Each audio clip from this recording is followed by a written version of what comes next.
Wesh.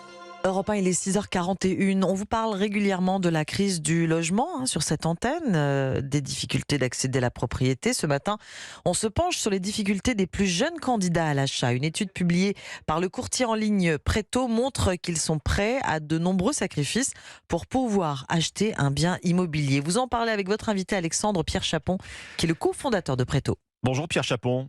Bonjour. Preto, courtier en crédit immobilier 100% en ligne. Vous avez, je crois, à peu près 6 ans d'existence.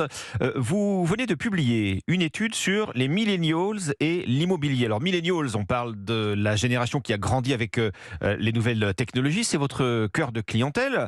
Premier renseignement de votre étude. 40% des 18-34 ans veulent devenir propriétaires. C'est un chiffre qui vous surprend ?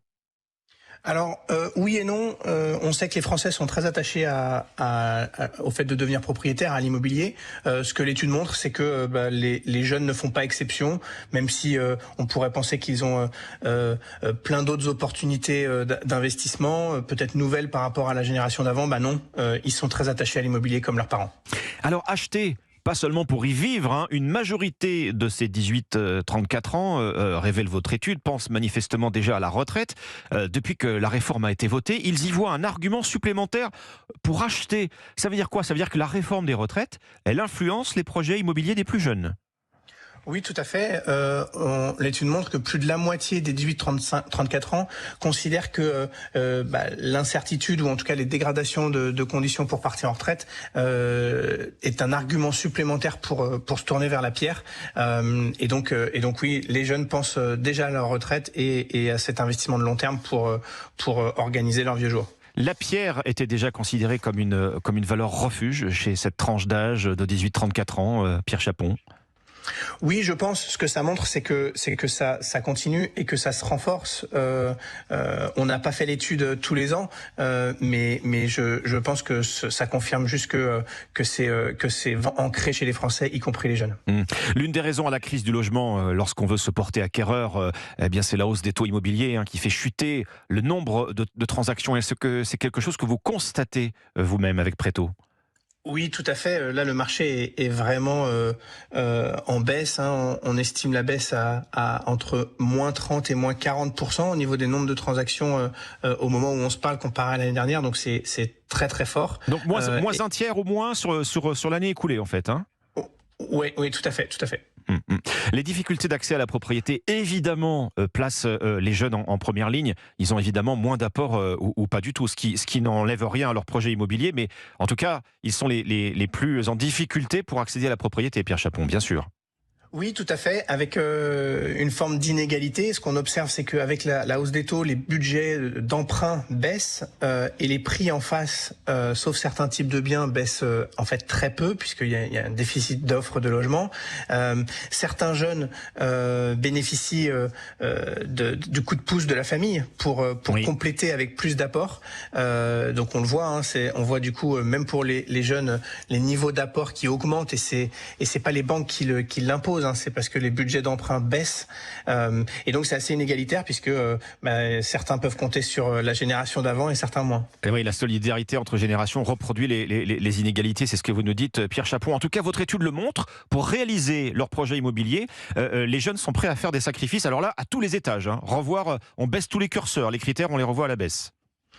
Oui, tout à fait. En fait, on revient à des phénomènes un petit peu que nos parents pouvaient avoir en tête. C'est pour commencer dans l'immobilier, acheter petit, acheter plus loin, et puis tu changeras après. Plus loin, ça veut dire quitter la ville où on vit en réalité, où on a grandi. C'est de ça qu'il s'agit. Ouais.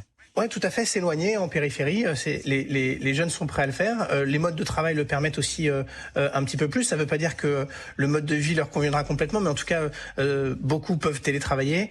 Donc s'éloigner, c'est évidemment un curseur qui sont prêts à bouger et ils le font. Alors, ils n'hésitent pas à engager des travaux. Ils n'hésitent pas à acheter un logement plus ancien avec des travaux à réaliser, en particulier, puisque c'est une génération très sensible à l'urgence écologique, plus d'un millénial sur deux, je vois, est prêt à acheter un logement plus énergivore, Pierre Chapon, quitte à devoir engager ensuite des travaux d'isolation. Tout à fait, et c'est c'est là que c'est très intéressant, parce que quand je disais que le marché, les prix de l'immobilier ne baissent pas beaucoup, en fait, sur les passoires thermiques, là, il y a des baisses de prix à aller chercher, et face à une capacité d'emprunt qui est en baisse de plus de 20%, hein, comparé à avant la hausse des taux, et ben les jeunes l'ont bien compris et ils se disent je peux acheter une passoire thermique, vu que c'est sur ma résidence principale, eh bien je pourrais ensuite faire les travaux progressivement et quand même devenir propriétaire. Et donc oui, plus de la moitié sont prêts à le faire. Ça veut dire qu'ils sont déjà conscients de cette opportunité d'une certaine manière sur le marché. Les passoires thermiques comme une solution pour permettre aux jeunes de devenir propriétaires. Pierre Chapon, il y a des dispositifs, des coups de pouce pour les acquéreurs d'un bien immobilier. Est-ce que ces aides sont bien connues auprès des jeunes candidats déjà, et est-ce qu'ils y ont recours ? Alors, les aides de manière générale sont connues. Quand on pose la question aux jeunes, il y a plus de 80% qui connaissent au moins une aide autour de l'accession à la propriété. Après, il y en a quand même beaucoup des aides. Et donc, si on prend l'exemple de MaPrimeRénov', c'est un tiers qui connaissent MaPrimeRénov'. Donc c'est déjà pas mal. Oui, c'est déjà pas mal. Bon, on peut voir le verre à moitié plein, effectivement. Exactement. Bon. Exactement. Merci Pierre Chapon, cofondateur de Préto, courtier immobilier en ligne. Merci à vous.